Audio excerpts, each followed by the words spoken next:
sholawat untuk baginda Rasulullah Sallallahu Alaihi Wasallam.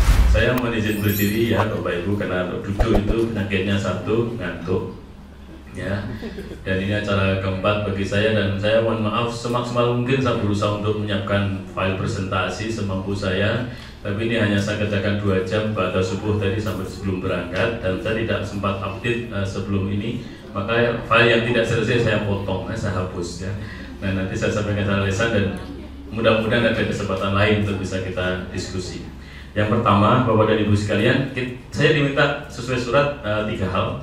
Satu, untuk menceritakan current state, ya, sekarang kondisi existing. Yang kedua adalah pengalaman saya pribadi.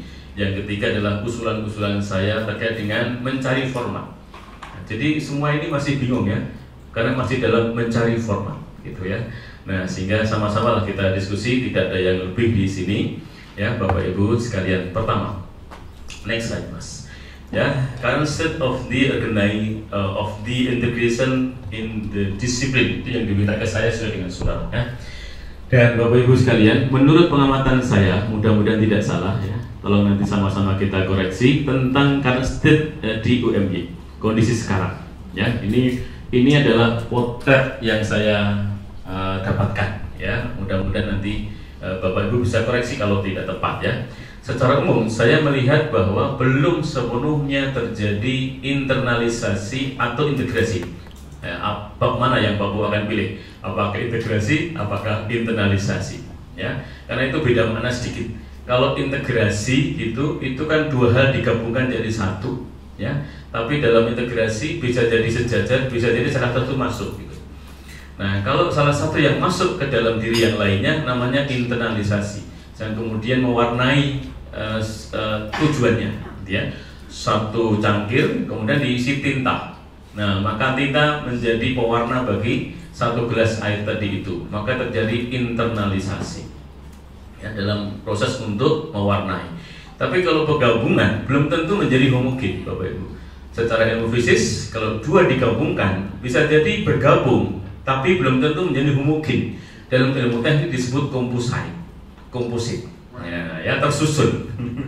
Ya, 2 hal jadi 1, 3 hal jadi 1, bisa menjadi satu barang, tersusun dengan rapi, tapi bukan berarti saling mewarnai.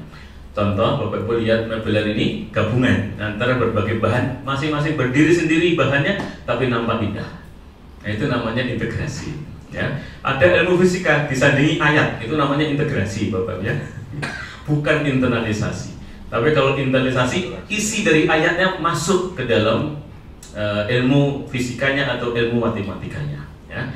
Nah, saya melihat belum sepenuhnya terjadi internalisasi atau integrasi nilai-nilai Islam ke dalam disiplin ilmu, baik itu eksak maupun non eksak. Tapi yang menggembirakan adalah bahwa telah mulai tumbuh kesadaran akan pentingnya internalisasi atau integrasi nilai-nilai Islam itu ke dalam disiplin ilmu. Gitu. Ini dilihat dari mana, Bapak dan Ibu sekalian? Satu, ketika workshop, saya kira LPP sudah kesekian kalinya mengundang workshop untuk internalisasi atau integrasi di level pimpinan maupun di level middle, ya. Ada semangat untuk internalisasi itu, Bapak dan Ibu sekalian, atau semangat untuk integrasi itu, ya. Dan dengan semangat itu, saya yakin ke depan kalau kita ingin mengajak mereka semua, para dosen kita dan di kita, untuk mengintegrasikan Islam ini, nilai-nilai Islam ini ke dalam ilmu mereka atau ke dalam praktik mereka sehari-hari, insya Allah akan mudah. Ya, baik, satu. Next slide, yang kedua, Bapak sekalian, secara garis besar, ya, current state untuk yang di bidang penelitian.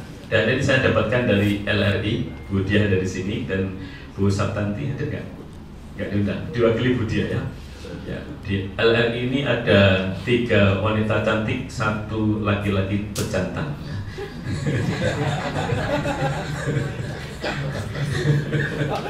Sehingga perkasa ya. Ya, tidak perlu disebut namanya, termasuk inisialnya ya. Ya, jadi Bapak Ibu sekalian, secara konsisten, secara existing ya Bapak Ibu sekalian, hanya dengan diarahkan oleh pimpinan, ada visi, misi, tujuan universitas ya. Kemudian saya Bu Ari mengarahkan tolong penelitian juga diarahkan ada sangkutnya dengan nilai-nilai Islam. Dan saya sering sekali dalam beberapa pertemuannya, rapat akademik, catur dharma. Ingat catur dharma, ingat bahwa memang dharma keempat itu aika. Tapi aika itu harus masuk ke dalam dharma pertama, kedua, dan ketiga. Itu sering sekali saya ulang-ulang, Bapak Ibu. Yang mirip dengan konsep Pancasila dulu. Kalau Bapak Ibu baca konsep Pancasila yang lahir tanggal 1 Juni 1945, itu ketuhanan itu ditaruh nomor 5. Ya, ketuhanan dengan menjalankan syariat Islam bagi pemeluknya itu ditaruh di urutan yang ke-5. Tapi ingat, para ulama berkata, walaupun ini ditulis urutan ke-5, tapi mewarnai sila ke-1, ke-2, ke-3, dan ke-4.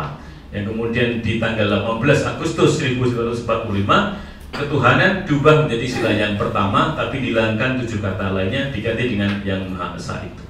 Nah, ini konsepnya sama, Bapak dan Ibu. Kita terapkan catur dharma, tapi dharma keempat itu mewarnai dharma pertama pendidikan, kedua penelitian, ketiga pengabdian. Ya, dan ini belum tertulis, Bapak ya, di pedoman Bu Arin, lihatnya belum secara eksplisit kita tulis ya, tapi hanya lisan-lisan saja. Dan tadi saya minta Bu Saptanti dan Bu Arin untuk share melalui sistem yang kita miliki. Berapa judul penelitian yang menggunakan kata kunci Islam? Ada 64 judul, Bapak Ibu.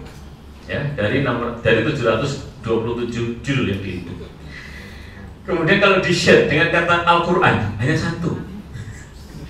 Bisa jadi ini fine ya. Nah, kemudian kalau di-share dengan kata hadis ada 1 juga. Ini jangan-jangan memang Fakultas Agama Islam ya. Riset dari teman-teman di FAI. Kemudian kalau kita share dengan kata syariah lebih tinggi. Ya, ada 16. Berarti kemungkinan dari ekonomi syariah ya, atau di Fakultas Ekonomi dan Bisnis. Yang risetnya menyangkut prinsip-prinsip syariah. Kemudian ada kata bekam. Ya, kalau kita share dengan kata bekam ada 1. Nah, Bapak Ibu, ini potret ya. Artinya bahwa memang masih sedikit sekali ya riset kita yang dengan kesadarannya memasukkan ya kata kunci atau nilai Islam itu dalam risetnya. Ini baru berbasis kata kunci, belum kita baca isinya, Bapak Ibu. Bisa jadi kalau kita baca isinya kurang dari ini, ya, kurang dari data yang ada di sini ini, ya. Atau malah kemungkinan bisa lebih, tergantung perspektif kita menilai tentang nilai-nilai Islam itu. Apakah kata Islam harus keluar? Apakah kata syariah harus keluar? Ya, apakah kata hadis harus keluar? Apakah kata Quran harus keluar?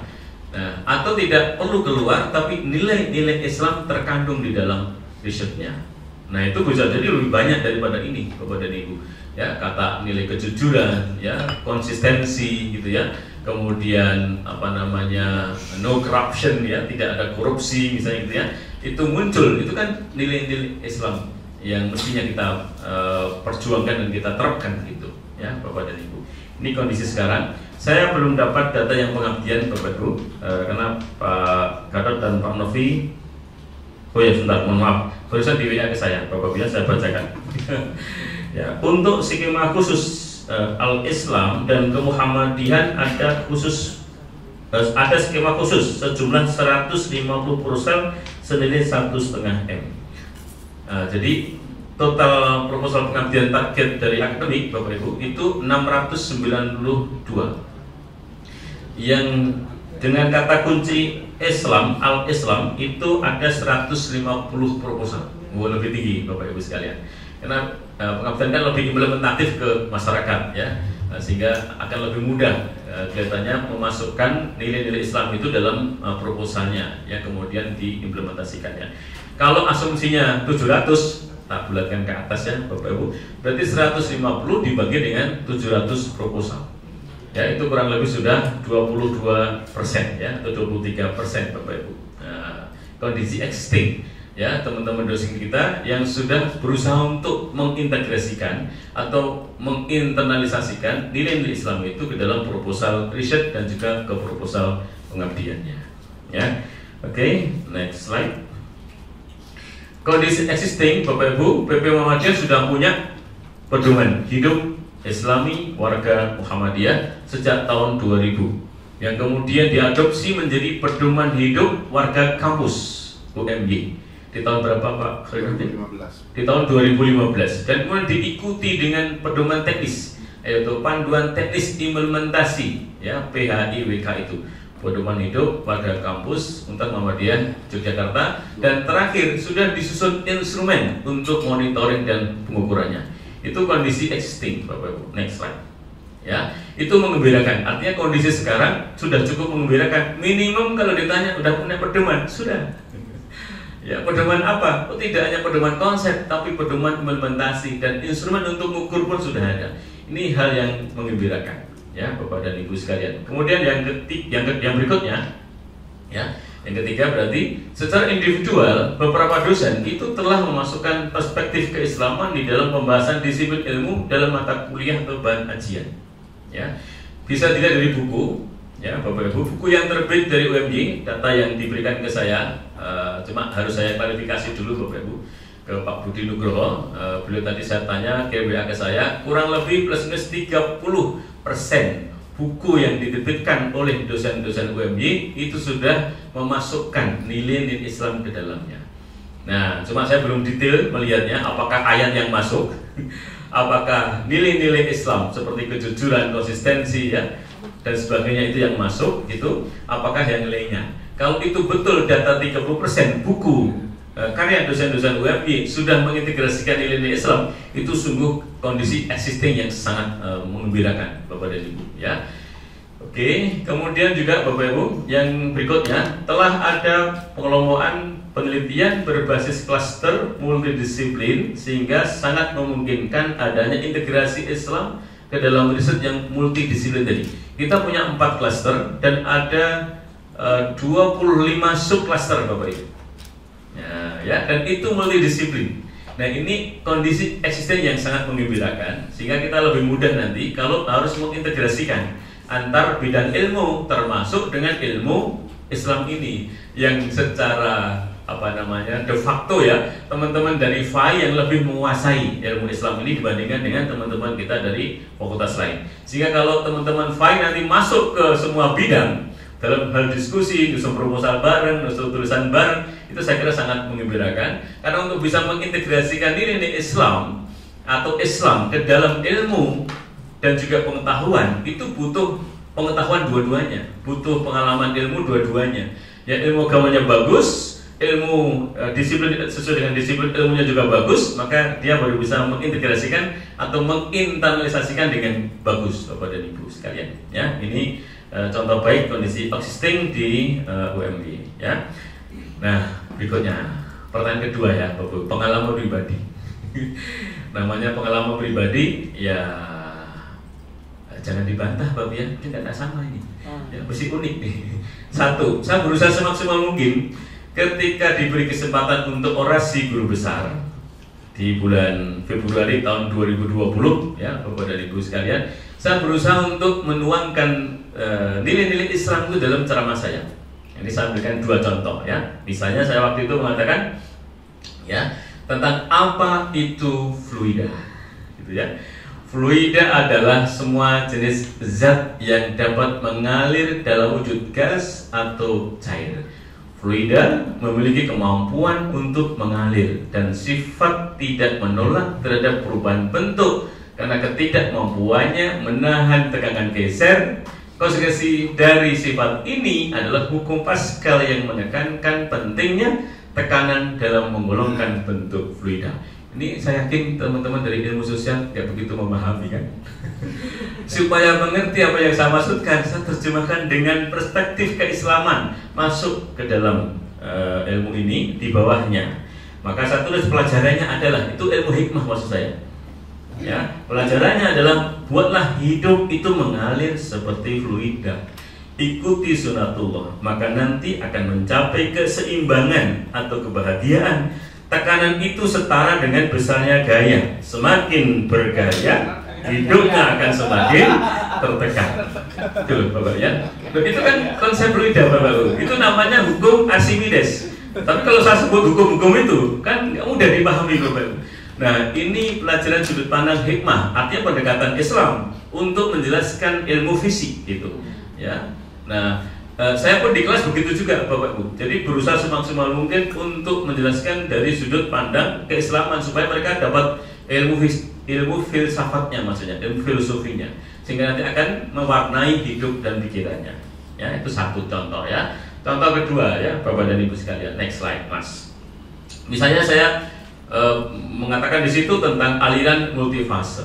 Nah, karena judul ceramah saya tentang aliran multifase ya. Satu di situ kan, aliran multifase adalah aliran fluida yang terdiri dari banyak komponen atau fase mengalir di dalam satu saluran secara simultan, misalnya cair, padat, gas, cair, padat, padat, gas. Bentuk paling sederhana dari aliran multifase adalah aliran dua komponen, yaitu aliran fluida yang terdiri dari dua komponen saja, misalnya cair gas, cair padat, atau padat gas. Nah, apa pelajarannya? Pelajarannya adalah dalam kehidupan nyata kita dapat berjalan dan bekerja dengan banyak orang yang memiliki banyak keahlian gitu. Ya, banyak wataknya, perannya juga berbeda-beda, kebiasaannya berbeda-beda, namun masih dapat mencapai tujuan yang sama. Itu loh Bapak Ibu ya. Ini kan sudut pandang Islami Bapak dan Ibu. Kalau ini bisa kita terapkan, hubungan kita bagus semua kok. Tidak semua yang berbeda dengan kita musuhi. Ya. Kenapa harus kita musuhi? Kan begitu ya Bapak dan Ibu sekalian. Walaupun mereka berbeda tidak perlu kita musuhi, masih bisa bekerja sama. Kalau perlu saling menguatkan walaupun betul-betul berbeda. Oh, itu Bapak Ibu ya. Ini kan pelajaran luar biasa dari konsep aliran multifase. Dan ingat, di dalam darah pun mengalir zat, berbagai macam zat, itu multi komponen Bapak dan Ibu. Ada apa Pak Edin? Nah, darah merah, darah putih, apalagi Pak Edin? Nah, macam-macam, darah biru kan termasuk ya. Nah begitu, di alam kita tidak pernah satu Bapak Ibu, terus selalu bersama-sama loh. Hujan saja nggak air doang yang turun kan? Ya, begitu Bapak Ibu sekalian. Ini kan sudut pandang ya, memasukkan nilai-nilai Islam itu ke dalam apa yang kita ajarkan kepada para mahasiswa. Ya, nah demikian juga ini ya Bapak dan Ibu sekalian. Ada contoh yang di ceramah saya selalu saya bikin pelajarannya apa dari ilmu fisik yang saya terangkan di situ ya, termasuk ini misalnya dalam kondisi yang Bapak ya, dalam kondisi saluran yang kecil, jadi aliran itu ada yang kecil, pembuluh darah juga begitu kan, ada yang besar ada yang kecil gitu kan. Dalam saluran yang kecil maka yang dominan itu nanti tegangan permukaan. Nah, gaya gravitasi nggak berfungsi lagi. Oh, berbeda kondisi, berbeda hukum Bapak Ibu sekalian. Luar biasa kan? Sampai di sini di penelitiannya. Nah, apa maknanya? Maknanya adalah orang itu kalau dalam situasi yang sempit, gitu ya. Nah, maka besarnya gaya nggak penting, besarnya harta nggak penting, besarnya kuasa nggak penting Bapak Ibu.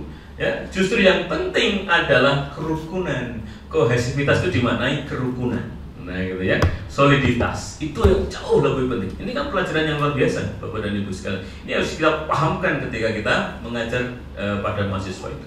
Ya, itu ya Bapak dan Ibu sekalian. Pengalaman pribadi yang pertama ketika pidato. Nah, dan itu menular ketika saya ngisi pengajian ya Bapak dan Ibu sekalian.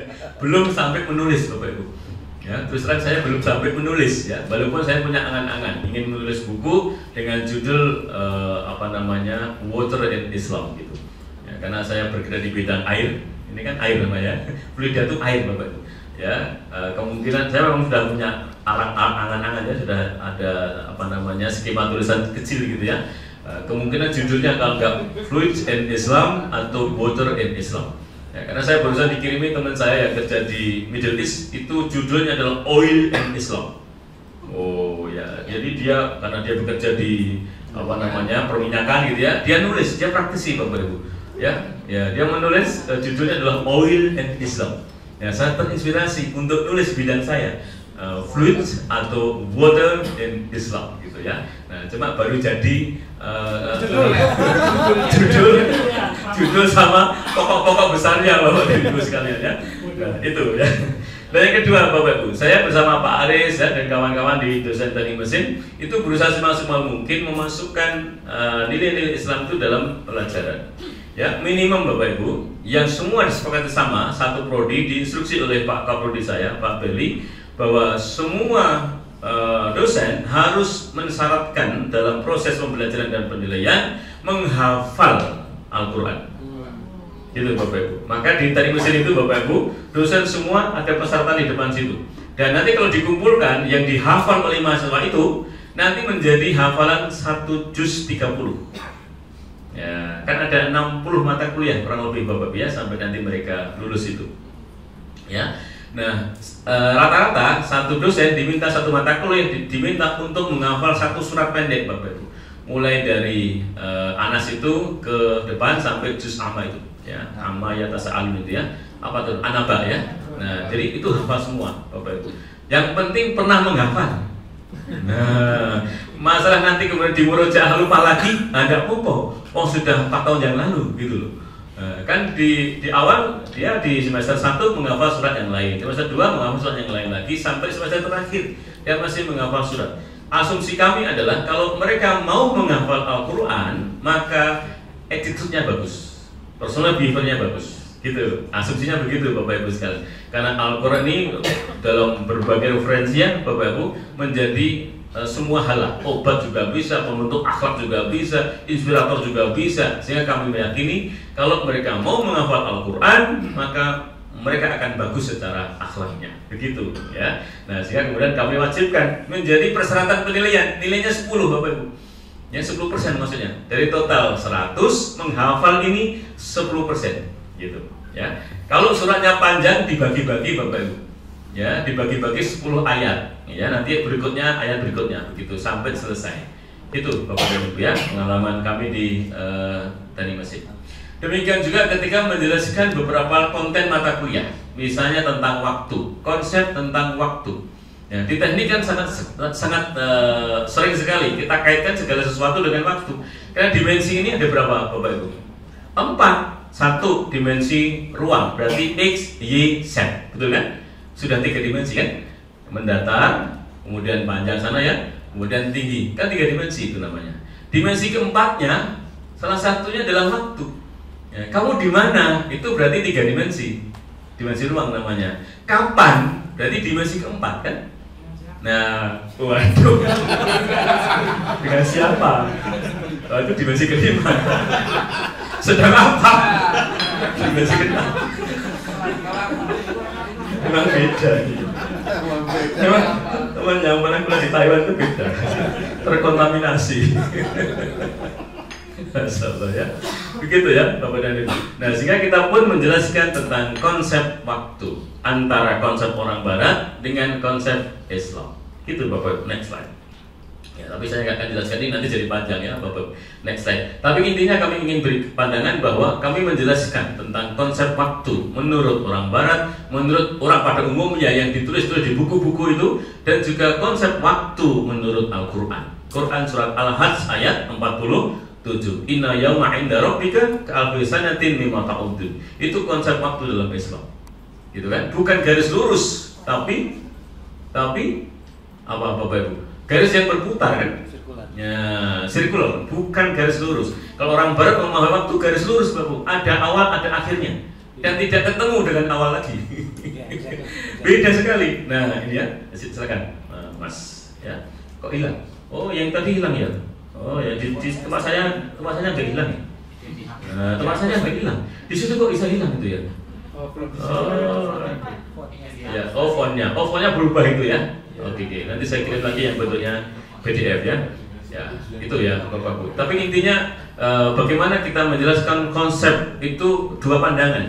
Menurut orang Barat pada umum dipahami seperti apa tentang waktu, kemudian menurut Islam seperti apa. Berusaha kami jelaskan sehingga nanti ketika mereka berbicara atau berdiskusi atau riset yang memasukkan koordinat waktu, ya, maka dia akan memahami konsep tentang waktu tersebut.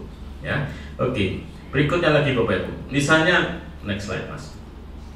Ya, dalam ilmu teknik itu sering sekali Bapak Ibu berbicara tentang stres, tegangan, regangan Bapak Ibu sekalian. Itu hampir semua persoalan itu melibatkan ini Bapak Ibu sekalian. Ya, sampai ada grafiknya Pak Aris itu ya. Stres simbolnya sigma. Dulu kalau di SD, SMP, SMA simbolnya P, pressure. Ya, karena untuk memudahkan Bapak Ibu sekalian ya. Nah sekarang dalam perguruan tinggi nggak pakai P lagi, pakai sigma ya. Stress itu F itu force gaya dibagi A, gitu kan? Nah jadi benda ini kalau ditaruh begini tekanannya lebih tinggi daripada ditidurkan begini Bapak Ibu. Ya, seperti kita di atas kasur, kita berdiri, kasurnya cepat jebol. Ya kan Bapak Ibu, apa meneh nganggo tapi kalau tiduran, mau telentang, mau kurang, mau sakayangi tuh, orang bakal jebol ya. Nah kenapa? Karena tekanannya kecil. Begitu tiduran begini kecil. Kenapa kecil? Karena luas penampangnya jadi besar. Nah, untuk membagi stresnya jadi kecil Bapak Ibu sekalian. Ini konsep dalam ilmu eksak.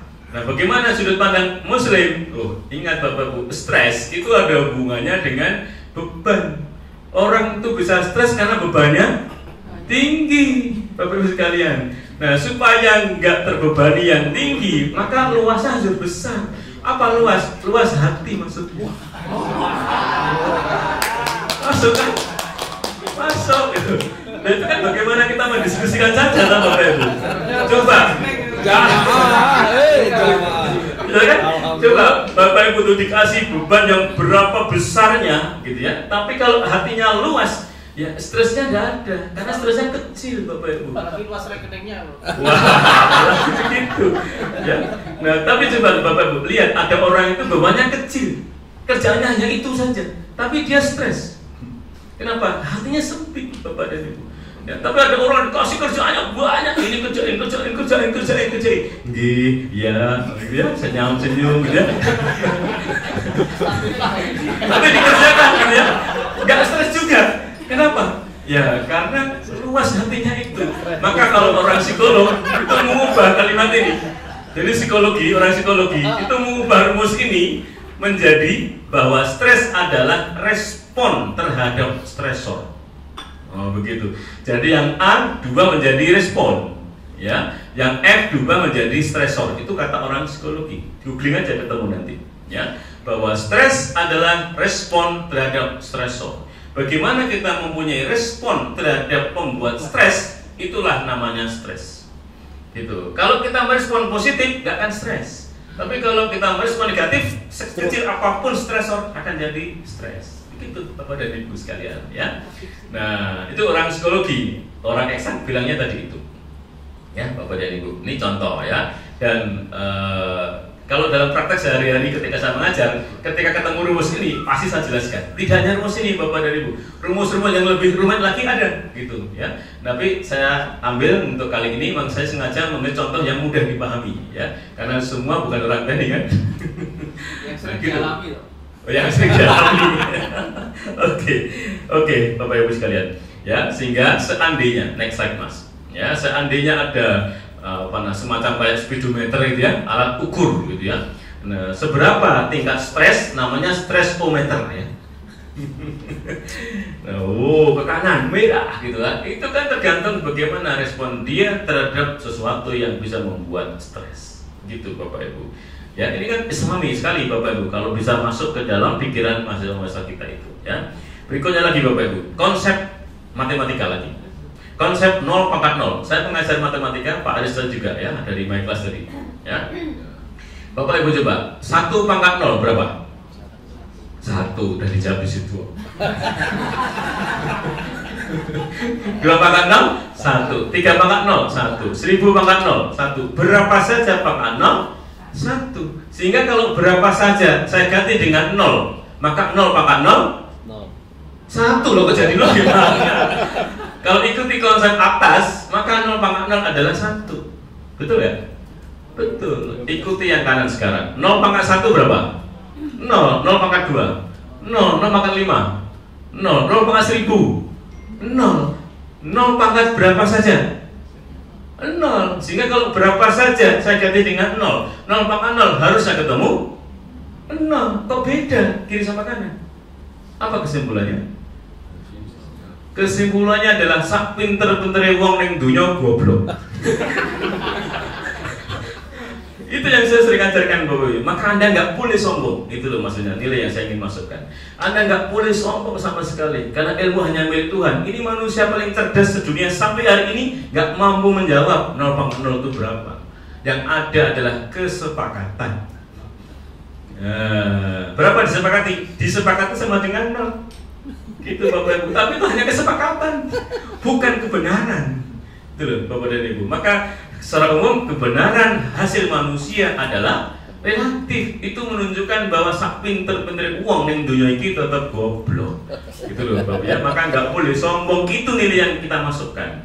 Itu Bapak Ibu ya. Berikutnya lagi. Next slide Mas. Ya. Coba Bapak Ibu, kita punya konsep pembagian. Ya, berapa dibagi berapa? Berapa dibagi berapa? Coba 1 dibagi 2 0,5. 1 dibagi 1. Kalau pembaginya semakin kecil, nilainya semakin tinggi.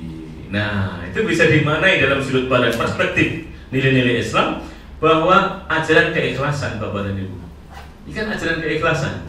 Coba Bapak Ibu, kalau yang di atas diganti dengan pemberian, yang bawah diganti dengan harapan, itu sama dengan hasil, maka hasil akan maksimum di mata Tuhan, di mata Allah itu kalau harapannya semakin kecil terhadap manusia. Itu maksudnya. Kita memberi 10 berharap 5, 2. Kita memberi 1 tapi tidak berharap sama sekali kembali, hasilnya besar. Gitu. Nah, maka kata kuncinya adalah jangan pernah mengharap balasan itu dari sesama manusia, termasuk jangan berharap balasan itu berasal dari pimpinan. Itu saya sering juga sampaikan Bapak dan Ibu. Kalau engkau berharap aku akan menghargai kamu, kamu pasti akan kecewa, karena aku belum tentu bisa menghargai kamu. Itu Bapak dan Ibu. Oh berat, gitu kan? Itu tidak hanya di kampus saya ngomong itu juga pernah loh di rapat ya. Nah, di rumah pun begitu ya. Anak-anak saya tanamkan demikian, saya ajarkan demikian ya, dan saya pernah mengujinya. Pagi hari istri saya sudah masak, sebatas subuh kan masak dia. Nah, begitu sudah siap di meja, saya bilang kok, mohon maaf, saya harus berangkat ini. Enggak, saya makan ini. Ya, apa yang terjadi? Yos kono. Itu Yos kono itu kan sebenarnya marah kan? Ya marah, malamnya saya diskusi. Ya, coba niat Anda, niat kamu tadi masak untuk siapa? Kalau kamu masak untuk saya, salah. Kalau kamu masak untuk membagikan saya, salah. Karena saya belum tentu memenuhi atau belum tentu bisa membagikan kamu. Gitu. Wah, jadi romantis ini. Begitu Bapak Ibu. Nah, sekarang itu tidak masalah gitu ya Bapak Ibu, dan sekarang biasa aja. Jadi masak, saya nggak jadi makan, nggak apa-apa gitu ya. Kemudian taruh yang kedua, dibungkus Mas, oke dibungkus, tak bawa. Maka saya sering kan bawa bekal ke kampus gitu. Ya karena nggak sempat makan gitu. Untuk membagikan istri saya ya saya bawa. Walaupun di kampus belum tentu saya makan. Nah, kenapa? Nah pagi kan dibawain, siang kan ya agak jemek gitu kan kalau ya. Ada yang baru anget-anget ya. Ada yang baru loh. Ya mohon maaf. Saya sempat juga, saya itu tanya jujur apa adanya. Saya makan yang baru itu, tapi yang bawaan saya tawarkan ya. Pernah saya tawarkan ke Pak Satpam, Pak ini bagus masakan istri saya. Oh enggak, dia makan. Saya sambil makan, yang penting habis kan.